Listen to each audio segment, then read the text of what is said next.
Looking for an electric bike? Want to convert a bike you already have? Or just looking for an extra battery for your e-bike? Check out our range at e-bikes.co.uk.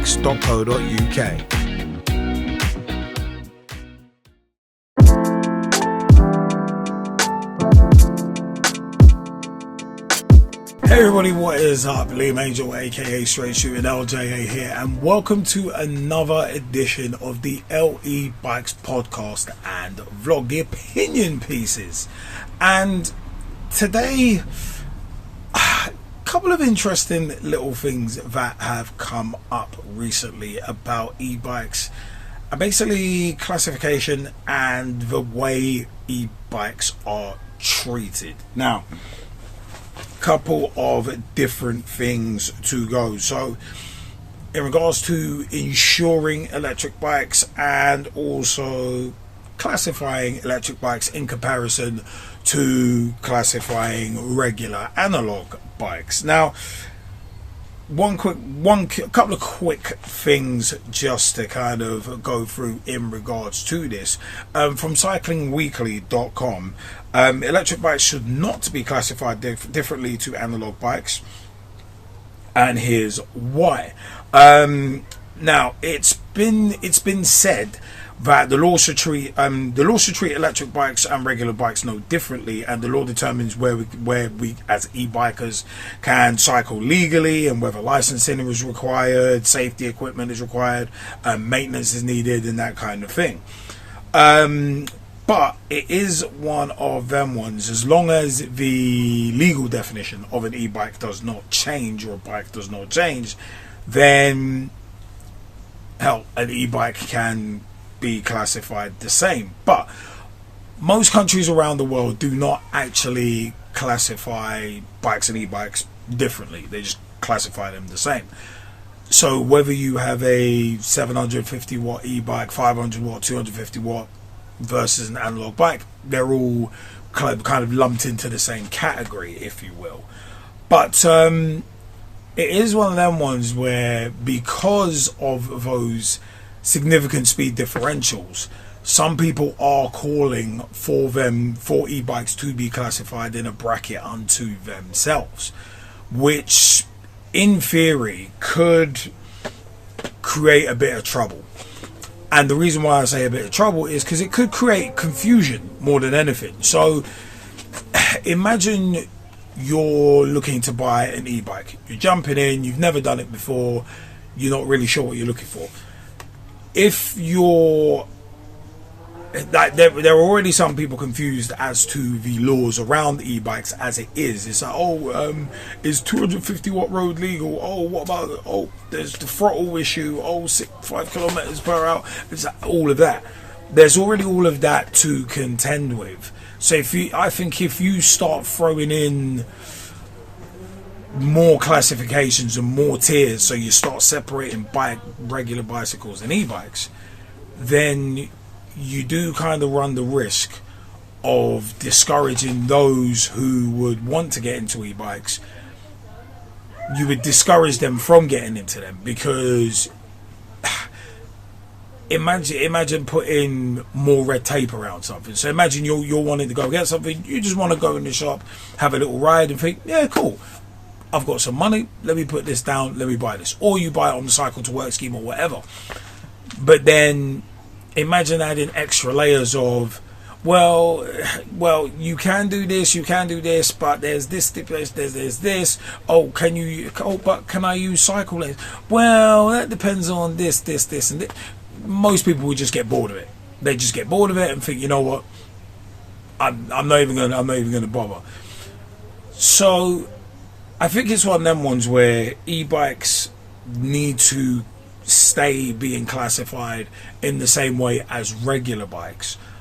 But the one thing I would kind of add differently is, and this is personally, is that I do think wearing helmets should be mandatory on e-bikes, purely on the basis that because it is a motorized vehicle, motorized assistance in terms of vehicle, you do need to take extra safety precautions. So if you're crashing at, say, 14 miles per hour on a regular bike, and you've got an e-bike that the pedal assist cuts off at 15.5 miles an hour, but you get up to 20 just naturally anyway.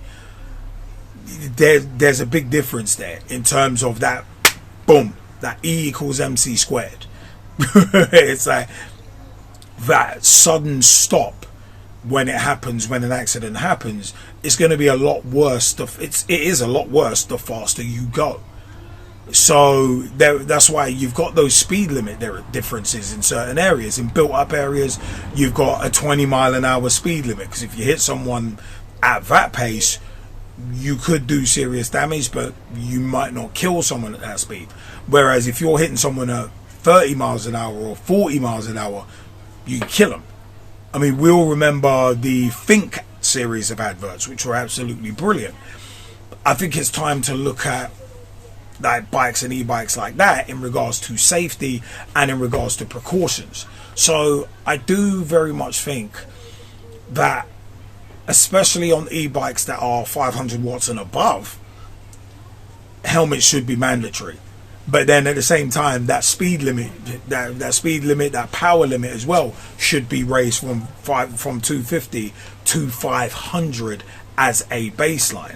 Because bear in mind, you've got in America, some places it's 750 as a base. So I definitely think, and I've said before, that I think the limit needs to be raised in this country and around Europe to 500. It doesn't mean everybody's going to flock and buy a 500 watt e-bike straight away. It's one of them ones where people are going, some people might want that extra bit of speed, some people might need that extra bit of hill climbing ability. Cool. But it is one of them ones where, I mean, I look at personally, 750 is where I draw a line. 1,000 at the most, and even that is bridging into moped territory very much. But it is one of them ones where you've got to make sure that obviously your maintenance is on point and your insurance. And insurance is another one as well, where I think that bikes, regular bicycles and e-bikes should be subject to the same style of insurance. And it's one of them, I do think that e-bikes should be allowed to be insured up to 750 watts. And I said, anything above 750 watts for me is going into e-moped territory. It's going into that. So I said, the way I look at it is, as stands, you can only insure a 250 watt motor with obviously a legal throttle. That's all you can. And even then, there's not a great deal of places that will actually properly insure it. So Lacquer, Sundays, among others, there's not that many. But as I said, I do think that they need to be still classified in the same way, because if you start separating bikes and e-bikes and you start separating them too much, then it kind of becomes a bit of a Wild West. And I said, it will put more people off than it will bring to electric bikes, which is not a good thing. It is definitely not a good thing to start putting people off. And e-bikes are a great source of exercise, and also are green, just like the logo on the shirt I'm wearing, the LE Bikes logo, green. And that is what matters: saving the planet, reducing your emissions, and also as well, in this day and age of cost of living crises and all that, reducing the amount of electricity you're using. So all of those things point to e-bikes being great things, but I just think, don't discourage people by making them jump through more hoops to insure an e-bike, but also as well jumping through more hoops just to buy one. Because it's bad enough you got to jump through hoops on either one, don't do it on both. So there is a Norwegian style system, which I actually did want to discuss, where in Norway they're trying to classify e-bikes as, well, different on-road than they are off-road. So off-road they'd be basically treated like mopeds, but on-road treated like bicycles. And it's like, well, no, see, again, you're just going to start confusing people more. And it is one of them ones. I wouldn't want to buy a bike and think, oh wait, hold on a minute, I can use this on road, but I can't use this off road. I can use this on a cycle path in the city, but I can't use it on off-road cycle paths without getting hassled or potentially getting confiscated. You know what, bugger it, I'm just not going to do it. Most people will probably just do that, and it's like, you know what, it's not worth the hassle. And then you get a lot of people getting bikes confiscated because they may not have done the proper research. So there's that issue as well. So the Norwegian system that they apparently want to do, I am not a fan of. I do not want e-bikes treated one way on the road and then one way and then another way off it. No, don't want that. I want to be able to ride my e-bike everywhere. I want to be able to ride it on the road, then maybe jump on a path and do it as well. There's got to be a lot of common sense from people on e-bikes, of course. There's got to be common sense, especially on shared paths where it's shared with pedestrians. Don't tear up the path. Don't endanger yourself and others. Be aware of obstacles. Be aware of people. Be aware of the fact that the paths are shared. And that, I said, that's where it kind of comes into it for me as well. That education, there's got to be awareness as well. But that's where I kind of stand on both of those things. But what do you think? Do you think e-bikes should be treated differently on road to how they are off-road? Should there be a separation? And should there be more of a gap in terms of legislation between regular bicycles and electric bicycles? Should there be? Should there be? And also, should there be differences in how you insure them and tax them as well? I want to know your views. Remember, lebikes.co.uk is our official website. You can get yourself a mid-drive e-bike conversion kit. If you need batteries, you can get those, displays, so much more. We have all the accessories you need for your mid-drive e-bike conversion. But yeah, we've got so much there. We are a legal and authorized reseller, an official reseller for engwe electric bikes as well. From the EP2 Pro, the Engine Pro, so many other choices. The Step Through L20 is there, as well as many other engwe bikes. Also as well, YouTube, we are at LE Bikes on YouTube.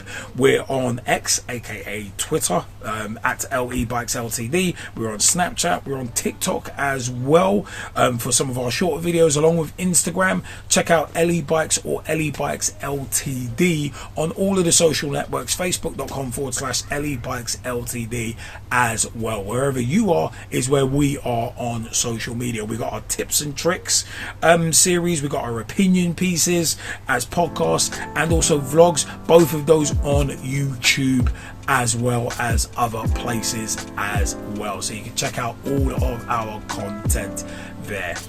I am Liam Angel, and until next time, from all of us here at LE Bikes, happy riding everyone.